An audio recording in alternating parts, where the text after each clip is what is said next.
মানে? মানে হলো তুই কি আয়েশ ভাইয়াকে ভালোবাসিস? আর তুই অতটাও ছোট নয় যে আমি কোন ভালোবাসার কথা বলছি সেটা বুঝবি না। আশা করি তুই বুঝতে পেরেছিস আমি কি জানতে চাইছি। জানাটা কি খুব জরুরি? যদি বলি তাই। তাহলে বলবো, সব প্রশ্নের উত্তর জানতে নেই। কিছু কিছু প্রশ্নের উত্তর না জানাই ভালো। সময় হলে তুই নিজেই জানতে পারবি। এই বলে ঈশা আবারও হাঁটা ধরল সামনের দিকে। ঈশাকে অনুসরণ করে নুহাও ঈশার সাথে পা ফেলতে লাগলো। হাঁটতে হাঁটতে নুহা বলল, তাহলে কি ধরে নেব তুই আয়েশ ভাইয়াকে ভালোবাসিস? সেটা তোর ইচ্ছা। আমি তো আর কারোর ইচ্ছা পোষণে বাধা দিতে পারি না। ঈশা তোকে একটা কথা বলবো। না বলিস না। তুই না করলেও বলবো। তাহলে অনুমতি নেয়ার কি দরকার ছিল? আয়েশ ভাইয়া কিন্তু তোকে ভালোবাসে। ঈশার সাথে সাথে নুহার দিকে তাকালো। খুশি হওয়ার ভান করে বলল, সত্যি? মজা করছি না। আরে মজা কোথায় করলাম, আমি তো সত্যি জানতাম না আয়াশ ভাইয়া আমাকে ভালোবাসে। আচ্ছা তুই কি করে জানলি রে? বাইনি সুযোগ ভাইয়া কি তোকে বলেছে যে ও আমাকে ভালোবাসে? আরে ভাইয়া কেন আমাকে বলতে যাবে? তোর প্রতি ভাইয়ার কেয়ার দেখলে যে কেউ বলতে পারে আয়েশ ভাইয়া তোকে ভালোবাসে। তাই তাহলে এক কাজ করিস, কলেজের সব মেয়েদের খবরটা জানিয়ে দিস, পারবি না? তার মানে তুইও ভাইয়াকে ভালোবাসিস, রাইট? আর এই জন্যই সব মেয়েদের জানাতে বলছিস যেন ওরা আর আয়েশ ভাইয়ের দিকে হাঁ করে তাকিয়ে না থাকে। You are jealous, right? তোর মাথাতেই শুধু এসব আয়োজনের কথাগুলো আসতে পারে। চল জলদি, ড্রাইভার আঙ্কেল এসে বসে থাকবে আবার। কথা বলতে বলতে ঈশা আর নুহা গেট পেরিয়ে সামনে তাকাতেই দেখলো আয়াশ এক হাত পকেটে ঢুকিয়ে গাড়ির সাথে হেলান দিয়ে দাঁড়িয়ে মোবাইল টিপছে। আয়াশকে দেখে ঈশা নিজের অজান্তে মুখের হাসিটা আরও প্রশস্ত হয়ে গেল। এই মুহূর্তে আয়াশকে এখানে দেখবে সেটা কল্পনাও করেনি ঈশা। ঈশা উৎফুল্ল কণ্ঠে বলল, এ কি, আজ ভাইয়া আসলো যে? কেন, তোকে নিতে এসেছে? আর সে তো আমি জানি, কিন্তু প্রতিদিন তো ড্রাইভার আঙ্কেল আসে, আজ ভাইয়া আসতে গেল কেন? কি ব্যাপার, খুশি হয়ে গেছিস মনে হচ্ছে আয়েশ ভাইয়াকে দেখে। আরে ধুর, তুইও না, চল তো। হ্যাঁ চল। এরপর দুজনে গাড়ির কাছে গেল। ওদেরকে যেতে দেখে আয়াশ এবার মোবাইলটা পকেটে ঢুকিয়ে সোজা হয়ে দাঁড়ালো। আরে নুহা যে, কেমন আছো? জি ভাইয়া ভালো, আপনি? এই তো ভালো। আঙ্কেল আন্টি ভালো আছেন তো? জি আলহামদুলিল্লাহ। আচ্ছা আচ্ছা, তো এখন নিশ্চয়ই বাড়িতে যাচ্ছ? জি ভাইয়া। তাহলে তো আমাদের সাথে চলে যেতে পারবে। চলো, যাওয়ার পথে না হয় তোমাকে নামিয়ে দিলাম। না ভাইয়া, আপনারা যান, আমি একাই চলে যেতে পারবো। আরে না করছিস কেন? একই রাস্তা দিয়েই তো যাব, চল না আমাদের সাথে। না রে, তোরা যা, আমি রিক্সা নিয়ে চলে যাব।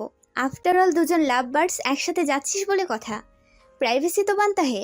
আমি কাবাব মে হাড্ডি হতে চাই না। জাস্ট চিল দোস্ত। লাস্ট কথাগুলো নুহা ঈশার কানে কানেই বলল। তারপর ঈশাকে ঠেলে ড্রাইভিং সিটের পাশের সিটে উঠিয়ে দিল।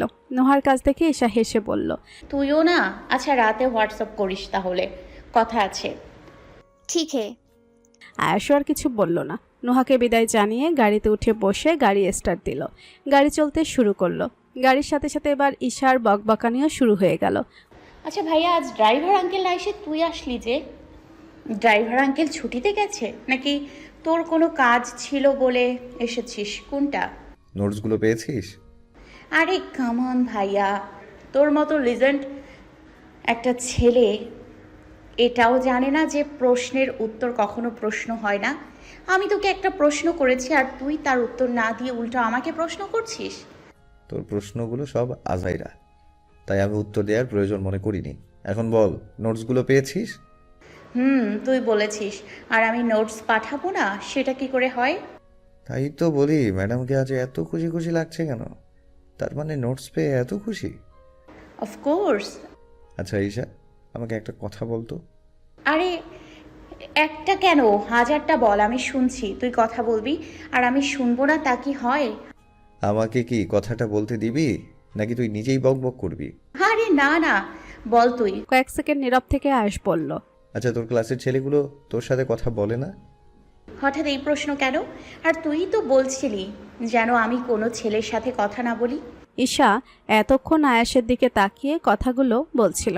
হঠাৎ আচমকা গাড়ি চলা বন্ধ হয়ে গেছে বুঝতে পেরে সামনের দিকে তাকালো ঈশা। হ্যাঁ সত্যি তো, গাড়ি থেমে গেছে। ঈশা অবাক হয়ে আয়েশের দিকে তাকালো। কি হলো, গাড়ি থামিয়ে দিলি কেন? তুই আগে আমাকে এইটা বল যে আমি কখন বলেছি তোকে ছেলেদের সাথে কথা না বলতে? আমার যতটুকু মনে আছে আমি কখনো তোকে এমন কথা বলিনি। তাহলে কি কাল থেকে কলেজের সব ছেলেদের সাথে কথা বলা শুরু করব? মারবো টেনে এক চড়। আমার প্রশ্নের উত্তর না দিয়ে ফালতু কথা বলছিস কেন?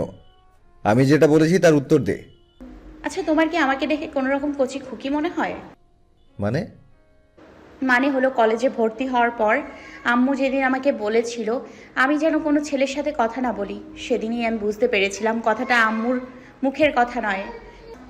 কথাগুলো অন্যকে আম্মুর কাছে ট্রান্সলেশন করেছে। আর সেই অন্য কেউটা যে তুই ছাড়া অন্য কেউ নয়, আমি সেটা ভালো করেই জানতাম। কারণ স্কুলে থাকতে আম্মু কখনো এই কথাটা বলেনি, কলেজে ভর্তি হওয়ার পরের দিনই বলেছে।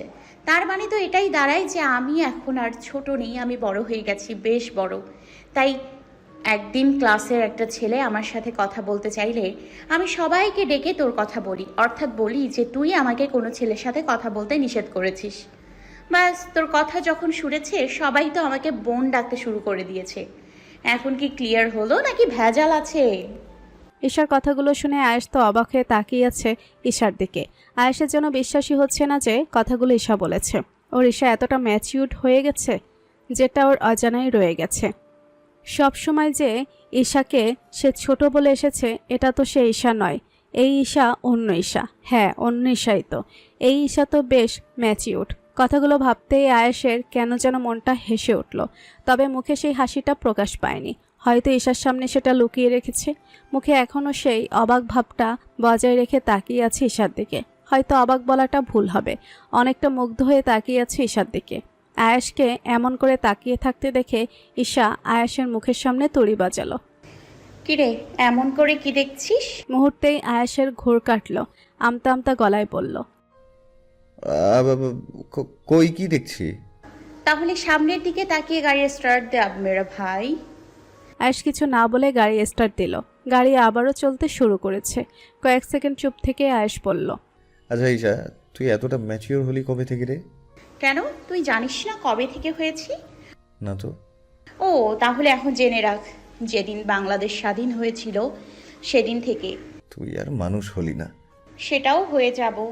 আবার যেদিন বাংলাদেশে যুদ্ধ হবে সেদিন, তখন মানুষ হয়ে গুলি নিয়ে ডিসকাউন্ট করে মারবো শত্রুদের। তুই পারিসও বটে। এমন হাজারো কথা বলতে বলতে আয়াশ আর ঈশা বাড়িতে এসে পৌঁছালো। তারপর ফ্রেশ হয়ে লাঞ্চ করে যে যার মতো করে রুমে চলে গেল। মাঝখানে প্রায় সপ্তাহ চারেকের মতো কেটে গিয়েছে, বলা চলে প্রায় মাসখানেক সময় চলে গিয়েছে।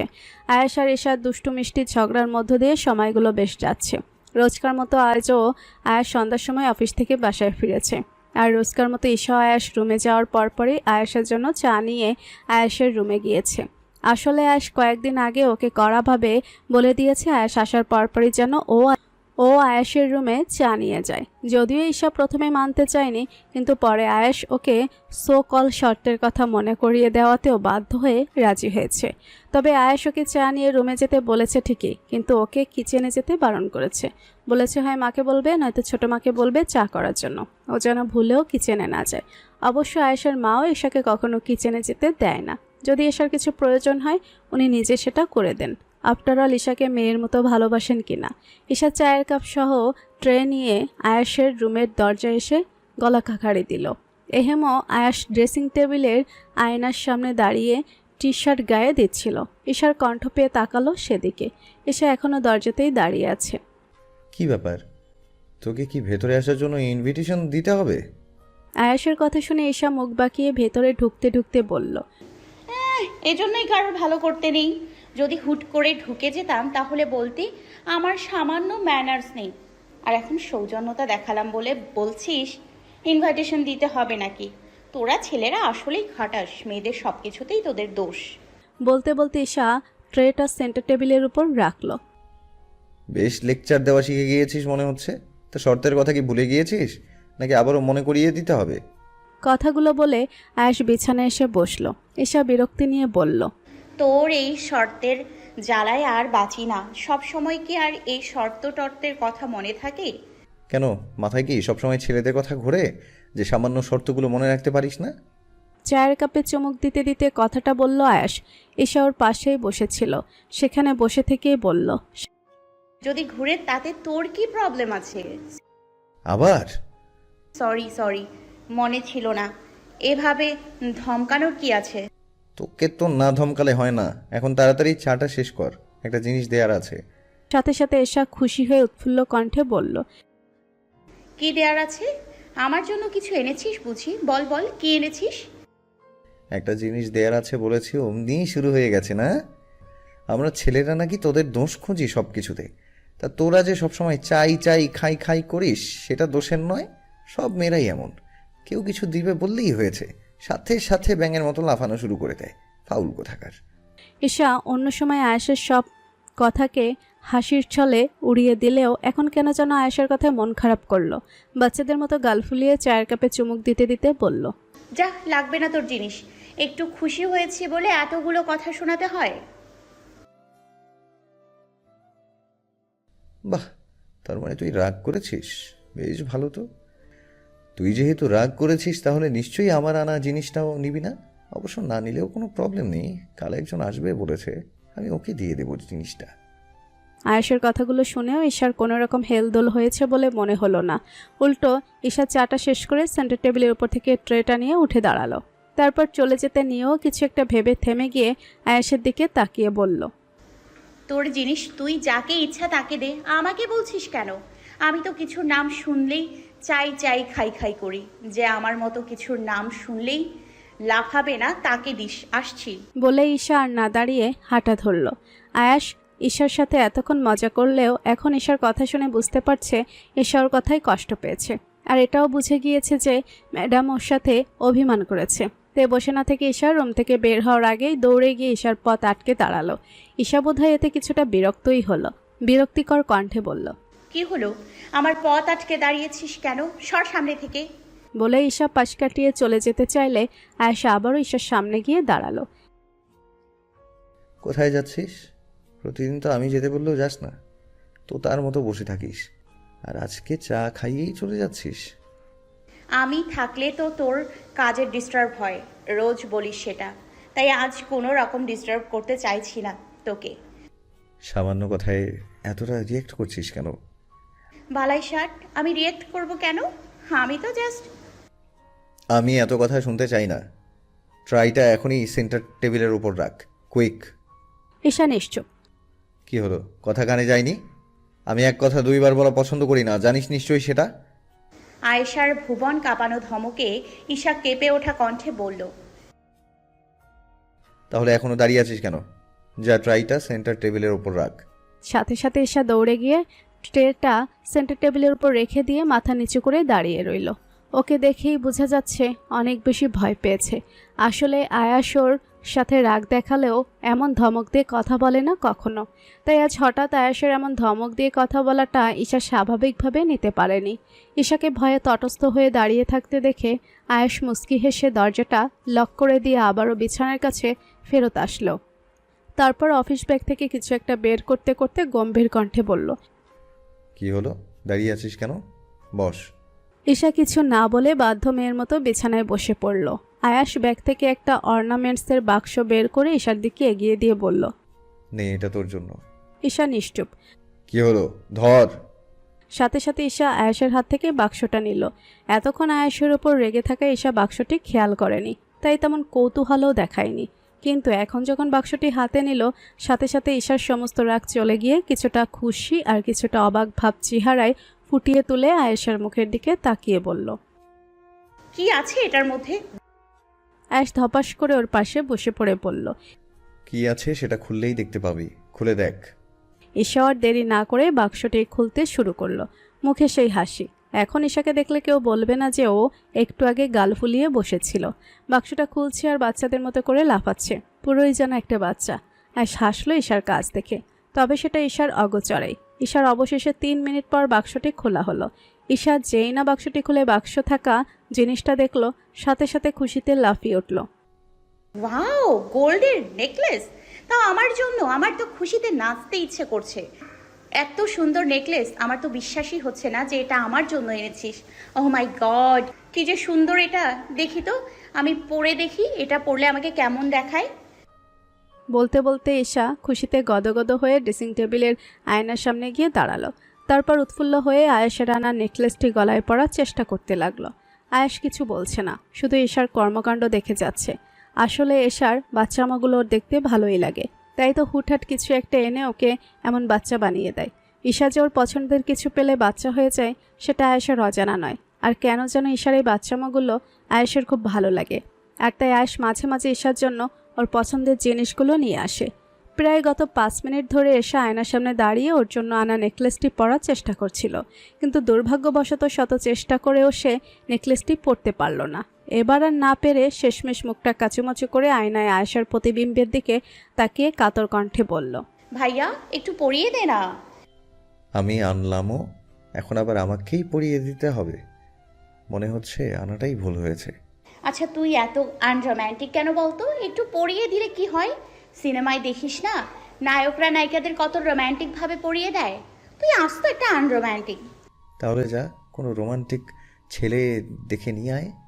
আমি সিনেমার নায়কও হতে পারবো না, আর রোমান্টিকও হতে পারবো না। আর তোর জন্য তো নাই, আসছে সিনেমার নায়িকা হতে। ওনার জন্য এত টাকা খরচ করে গিফটও আনলাম, আবার এখন নাকি পরিয়েও দিতে হবে। আমার আর খেয়ে দিয়ে কাজ নেই। এভাবে বলছিস কেন? আয় না, আমাকে নেকলেসটা পরিয়ে দিলে কি তোর জাত চলে যাচ্ছে? তোর জ্বালায় আর বাঁচি না। কেন যে আমি এটা আনতে গেলাম আল্লাহই জানে। দেখি দে। বলতে বলতে আয়েশ ঈশার পেছনে গিয়ে দাঁড়ালো। ঈশাও কোনো রকম ভনিতা না করে নেকলেসটা আয়েশের হাতে দিয়ে দিল। আয়নার দিকে ঘুর, আমার দিকে ফিরে থাকলে আমি পরিয়ে দেবো কি করে? সাথে সাথে ঈশা আয়নার দিকে ঘুরে তাকালো। আচ্ছা ভাইয়া, আজ হঠাৎ আমার জন্য এত দামি একটা গিফট আনলি কেন? না মানে আমার জানা মতে তো আজ আমার বার্থডে নয়, তাহলে আজ হঠাৎ এমন দামি গিফট আনলি যে, তাও আবার আমার অতি পছন্দের একটা জিনিস। তুই জানিস আমি কতদিন ধরে আশা করে আছি এমন একটা নেকলেসের কথা বলবো আব্বুকে, আর আব্বু যদি না এনে দেয়, বড় আব্বু তো আছেই, বড় আব্বুকে বলে এমন একটা নেকলেস আনাবো। বাট আমার আশাটা তুই পূরণ করে দিলি। আয়েশ নিশ্চুপ।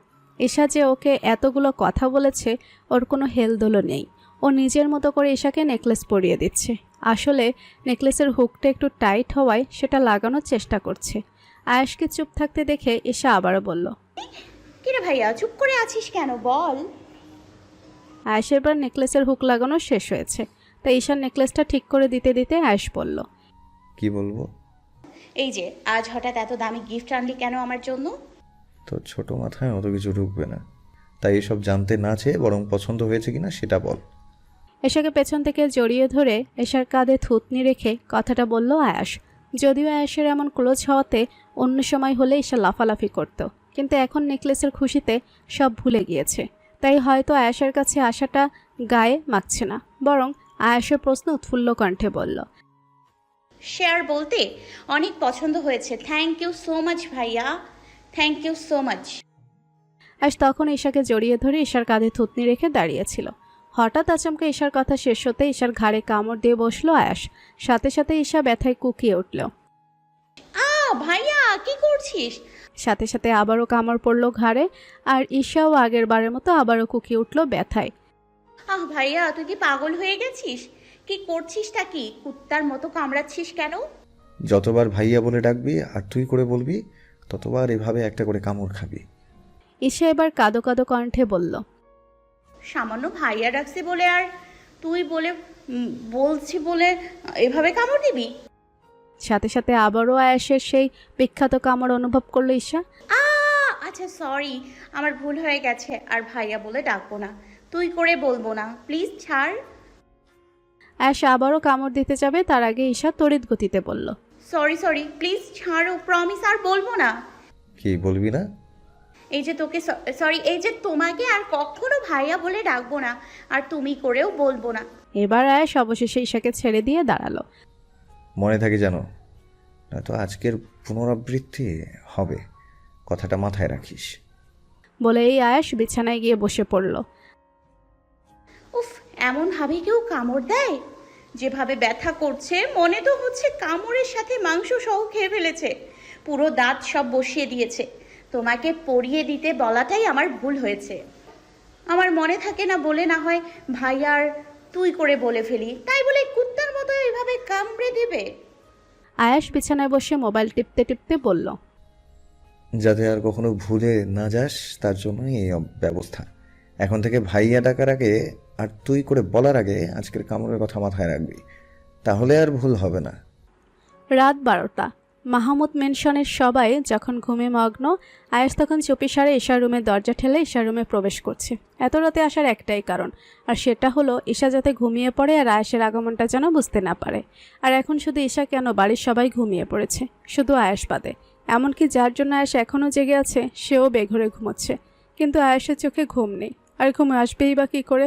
ভালোবাসার মানুষটিকে এভাবে আঘাত করে কারো চোখে কি ঘুম আসে? আয়াসের চোখেও আসছে না। তাই তো বাড়ির সবাইকে ঘুমিয়ে পড়তে দেখে আর নিজের রুমে বসে থাকতে পারেনি, ছুটে এসেছে প্রেয়সীর ঘাতে মলম লাগাতে। আয়াস ঈশার রুমে ঢুকেই দরজাটা আবারও আগের মতো চাপিয়ে দিল। তারপর কোনো রকম শব্দ না করে ধীর পায়ে হেঁটে ঈশার পাশে গিয়ে বসল। ঈশা গভীর ঘুমে মগ্ন, তাই আয়াসের উপস্থিতিটা টের পায়নি। পাগলিটা আর বড় হলো না, দেখো হাত পা ছড়িয়ে ছিটিয়ে কেমন করে ঘুমাচ্ছে। কম্বল কোথায় আর ও কোথায় নিজেও জানে না। আর ওর নাকি রাতে প্রচুর শীত করে, ভাবা যায়? কথাগুলো নিজ মনে আওড়িয়ে আয়াস মুচকি হেসে ঈশার পায়ের কাছ থেকে কম্বলটা নিয়ে ভালো করে ঈশার গায়ে জড়িয়ে দিল। সাথে সাথে ঈশা ঘুমের ঘোরে কম্বলটা দুহাতে আঁকড়ে ধরল। আয়াস সেটা দেখে আবারও মুচকি হেসে ঈশার মাথার কাছে গিয়ে বসে পড়ল। কম্বল টেনে দেওয়া গলার কামড়ের দাগটা দেখা যাচ্ছে না, তাই আয়াস ঈশার গলা থেকে কম্বলটা সরিয়ে একটু নিচে টেনে দিল, যাতে গলার দাগটা দৃশ্যমান হয়। যখনই আয়াস ঈশার গলার দাগটা দেখতে পেল, সাথে সাথে আঁতকে উঠল সে। ও মাই গড, আমি এতটা জোরে কামড় দিয়েছি? পুরো কামড়ের দাগ বসে গেছে। না জানি ব্যথাটা কেমন পেয়েছে পাগলিটা। ভাগ্যিস দাগটা বসার কারণে চোখে পড়তে দিইনি। যদি পড়তো তাহলে তো আম্মু আব্বু আমার খপ করে ছাড়তো। পাগলিটা কিভাবে সহ্য করেছে এতটা ব্যথা? আমার এখন নিজেরই উপরে রাগ হচ্ছে। কেন যে মাঝে মধ্যে নিজের ওপর কন্ট্রোল হারিয়ে ফেলি। আমার জন্য শুধু শুধু এতটা কষ্ট সহ্য করতে হচ্ছে ওকে। কথাগুলো বলতে বলতে আয়াস পকেট থেকে একটা অয়েনমেন্ট বের করে পাশে রাখলো। তারপর কয়েক সেকেন্ড ঈশার গলার দাগটির দিকে তাকিয়ে থেকে হঠাৎই দাগটির উপর লম্বা সময় ধরে ঠোঁট ছোঁয়ালো। আয়াসের মনে হচ্ছে যদি সব ব্যথা চুষে নেওয়া যেত তাহলে হয়তো ও তাই করত। দাগটির দিকে তাকালেই কেমন একটা ঘৃণা জন্মায় নিজের উপর। ও কবে থেকে এমন জানোয়ার হয়ে গেছে যে এমন করে ওর ইস্যুকে কামড় দিল, পারলো এটা করতে। আয়াস দীর্ঘ সময় ধরে কামড় দেওয়া স্থানটিতে ওষ্ঠ ছুঁয়ে এবার পাশ থেকে অয়েনমেন্টটি হাতে নিয়ে সেটার থেকে কিছু ওষুধ বের করে হাতের আঙ্গুলে নিল ঈশার গলায় লাগিয়ে দিবে বলে। তবে ঈশা একটু নড়ে চড়ে ওঠায় আয়াস হাতটা আর বাড়ায়নি, যদি এসা বুঝতে পেরে যায় তাই। কিছু সময় পর যখন বুঝতে পারল এসা ঘুমের মধ্যেই নড়ে চড়ে উঠেছে, আয়াস স্বস্তির একটা নিঃশ্বাস ছাড়ল। তারপর ঈশা যাতে জেগে না যায় এবং কোনো রকম ব্যথা না পায় তার জন্য আস্তে আস্তে খুব যত্ন করে ঈশার গলায় ওষুধ লাগিয়ে দিতে লাগলো আয়াস। আয়াস ওষুধটা এতটাই যত্ন করে লাগাচ্ছে যে যেন ব্যথাটা ঈশা নয় বরং ও পেয়েছে। আচ্ছা, ভালোবাসাগুলো বুঝি এমনই হয়। ভালোবাসার মানুষটিকে যতটা না আঘাত করা হয় তার চেয়ে দ্বিগুণ কষ্ট নিজেকে পেতে হয়। ঈশার গলায় ওষুধ লাগানো শেষ হলে আয়াস উঠে গিয়ে ওয়াশরুম থেকে হাতটা ধুয়ে আসলো। তারপর আবারও ঈশার পাশে বসে পড়ল। ততক্ষণে ঈশা আবারও নড়ে চড়ে গা থেকে কম্বলটা ফেলে দিয়েছে, তাই আয়াস আবারও ঈশার গায়ে কম্বলটা টেনে দিল। তারপর কম্বলের বাইরে বের হয়ে থাকা ঈশার বাম হাতটি কম্বলের ভেতরে ঢুকিয়ে দিতে গিয়েও আবার থেমে গেল। ফের ঈশার হাতের আঙ্গুলের ভাঁজে আঙ্গুল ঢুকিয়ে অন্য হাতে ঈশার মাথায় হাত বুলিয়ে দিতে দিতে লাগলো। I am sorry issue, I am really sorry. আমি আসলে বুঝতে পারিনি কামড়গুলো এতটা জোরে পড়বে। আমি সত্যিই অনেক বেশি সরি। Please forgive me. আর কখনো এমন করব না, কখনোই না। আমি আসলে একটা ইডিয়েট, নয়তো এইভাবে। হঠাৎই কারো পায়ের শব্দ শুনতে পেল আয়াস, চমকে উঠল সাথে সাথে। এত রাতে কার পায়ের শব্দ শোনা যাচ্ছে? এটা বাড়ির সবাই তো ঘুমিয়ে পড়েছে, তাহলে এখন আবার কে উঠলো? আয়াস যখন কথাগুলো নিজ মনে বিড়বিড় করছিল তখন এই রুমের দরজা ঠেলে আনিশা বেগম রুমে ঢুকলেন। আয়াস তখন ঈশার পাশে বসা ছিল, তবে কে আসছে না আসছে সেটা ভেবে ঈশার গা থেকে হাতটা সরিয়ে এনেছে। এত রাতে ছোটো মাকে ঈশার রুমে ঢুকতে দেখে আয়াস কিছুটা অপ্রস্তুত হয়ে পড়ল। ছোটো মাকে এই মুহূর্তে কী বলবে বা কী বলা উচিত কিছুই বুঝতে পারছে না। ও কিছু বলবে তার আগে আনিশা বেগম ওর দিকে এগিয়ে আসতে আসতে বললেন, ও তার মানে তুই? হ্যাঁ ছোট মা, কিন্তু তুমি এখানে? আর বলিস না, হঠাৎ পানির পিপাসা লেগেছিল। রুমে গিয়ে দেখি পানি নেই, তাই ডাইনিং এ পানি খেতে এসেছিলাম। হঠাৎ ঈশার রুমের দিকে চোখ পড়তে দেখলাম লাইট জ্বলছে। আমি মনে করেছিলাম ও ভয় পেয়ে লাইট জ্বালিয়ে রেখেছে, তাই দেখতে আসলাম। এসে দেখছি তুই বসে আছিস। হ্যাঁ, আসলে ওর তো আবার ঘুমালে খবর থাকে না, তাই দেখতে আসলাম যে ঠিকঠাক মতো ঘুমিয়েছে কিনা, কম্বল গায়ে দিয়েছে কিনা। That's it. এই দেখো না, আমি এই পর্যন্ত 3বার ওকে কম্বলটা গায়ের ওপর টেনে দিয়েছি, আর ম্যাডাম দেখো কম্বল কোথায় আর উনি কোথায় খবরই নেই। ওর কথা আর বলিস না, ও সবসময় এমন। পাশে কেউ থাকলে ওকে ও যে কতবার লাথি দেয় নিজেও জানে না। আর সেখানে এটা তো কম্বল মাত্র। বাই দ্য ওয়ে, তা আজ কি তুই এখানেই থাকবি? আমি এখানে থাকলে ভয় করবে না তোমার? ধুর, কি যে বলিস না, তোকে ভয় পাওয়ার কি আছে? না মানে, তোমার মেয়ের সাথে যদি উল্টাপাল্টা কিছু করে ফেলি সেটার ভয় করছে না? আরে ভয় পাবো কেন? তুই কিছু করলে তো ভালোই। আমি তাড়াতাড়ি নানিমা হব, আর ভাবি দাদিমা। ও, তার মানে আমার হবু বউয়ের সাথে রোমান্স করায় কোনো বাধা নেই, তাই তো? হুম। ছি আয়াস, আমি তোর শাশুমা হই, একটু তো সম্মান কর। শাশুড়িকে এসব কেউ বলে? আমি আমার শাশু মাকে নয়, আমার ছোট মাকে বলছি, যে আমার সবচেয়ে ভালো বন্ধু, তাই বন্ধুকে বলতে দ্বিধা কোথায়? তারপরেও শাশুমাও তো হই। আচ্ছা, আমি যাচ্ছি। তোর জিনিস তুই পাহারা দে, আমার খুব ঘুম পাচ্ছে। আমি গেলাম। আনিশা বেগম রুম থেকে বেরিয়ে গেল। আয়েশ কিছু সময় ওনার যাওয়ার দিকে তাকিয়ে থেকে আবারও ঈশার দিকে তাকালো। ম্যাডাম কত সুন্দর করে ঘুমাচ্ছে দেখো। আমার ঘুম কেড়ে নিয়ে উনি ঘুমের রাজ্যে মগ্ন, কেমন বাচ্চাদের মতো করে ঘুমাচ্ছে। এই কিউট ফেসটা দেখলে মন চায় এই মুখটার দিকেই তাকিয়ে থাকি সারাক্ষণ। ছোট মা তো আমার জিনিস আমাকে পাহারা দিতে বলে চলে গিয়েছে, কিন্তু বলা যতটা সহজ, করা যে ততটাই কঠিন। ওর সাথে থাকা মানে যে আমার নিজের সাথে নিজে যুদ্ধ করা। ছোট মাকে কী করে বুঝাই সেটা? ম্যাডাম তো দিব্যি পড়ে পড়ে ঘুমাবে, কিন্তু আমার ঘুমের 12টা বেজে যাবে। কখন যে পাগলিটাকে নিজের করে পাবো আল্লাহই জানে। এই পিচ্ছি, আচ্ছা তোকে এত পরে পৃথিবীতে আসতে কে বলেছে? হ্যাঁ, আর একটু আগে আসতে পারলি না? তাহলে আমাকে এত এত অপেক্ষার প্রহর গুনতে হতো না। কথাগুলো বলে আয়াস ঈশার গায়ে আবার কম্বলটা জড়িয়ে দিয়ে ঈশার কপালে একটা ভালোবাসার পরশ এঁকে দিল। তারপর ঈশার রুমের লাইটটা অফ করে আগের মতো ড্রিম লাইটটা জ্বালিয়ে দিয়ে নিঃশব্দে রুম থেকে বেরিয়ে গেল। পরের দিন, আজ শুক্রবার, অফডে হওয়ায় আয়াস আর ঈশা একটু দেরিতেই ঘুম থেকে উঠল। আসলে শুক্রবার আসলে ওরা দুজনেই এমন, 10টার আগে কারো ঘুমই ভাঙতে চায় না। ঘুম থেকে উঠে দুজনেই যে যার মতো করে ফ্রেশ হয়ে নিচে এসে ডাইনিংয়ে বসলো। মা, ছোট মা, দেখি নাস্তা দাও, ক্ষুধা লেগেছে খুব। আম্মু, বড় আম্মু, আমারও ক্ষুধা লেগেছে, তাড়াতাড়ি নাস্তা দাও। রুকসানা বেগম আর আনিশা বেগম কিচেনেই ছিলেন। নিজেদের ছেলে মেয়েকে বেলা 10টায় ঘুম থেকে উঠে এসে ডাইনিংয়ে বসতে দেখে দুজনেই হাসলেন। রুকসানা বেগম হেসে বললেন, তোদের দুজনের অবশেষে ঘুম ভাঙলো তাহলে? আচ্ছা আয়াস, ঈশা না হয় ছোট, তাই শুক্রবারে বেলা করে ঘুম থেকে উঠে, কিন্তু তুই তো ছোট নস, এত বেলা করে ঘুম থেকে ওঠার কোনো মানে হয়? ভাবি, তুমি শুধু শুধু আয়াসকে বলছো, বলার কথা তো ঈশাকে, আর তুমি ঈশাকে না বলে বলছো আয়াসকে। ও বেচারা রোজই সকাল সকাল উঠে অফিসে যেতে হয়, তাই না হয় শুক্রবারে আসলে একটু বেলা করে ঘুম থেকে ওঠে, কিন্তু ঈশা তো আর রোজ সকাল সকাল উঠে অফিসে যায় না। ওর এত বেলা করে ঘুম থেকে ওঠার কি প্রয়োজন? আনিশা বেগম কিচেন থেকে পরোটার ভাজি নিয়ে আসতে আসতে কথাগুলো বললেন, কিন্তু আয়াস চুপ থাকলো, ঈশা চুপ থাকেনি। আম্মু, তুমি সব সময় শুধু আমার দোষেই দেখো। ভাইয়া যে অফিস যায় রোজ সকালে উঠে, সেটা চোখে পড়লো, আর আমার কলেজে যাওয়াটা চোখে পড়লো না?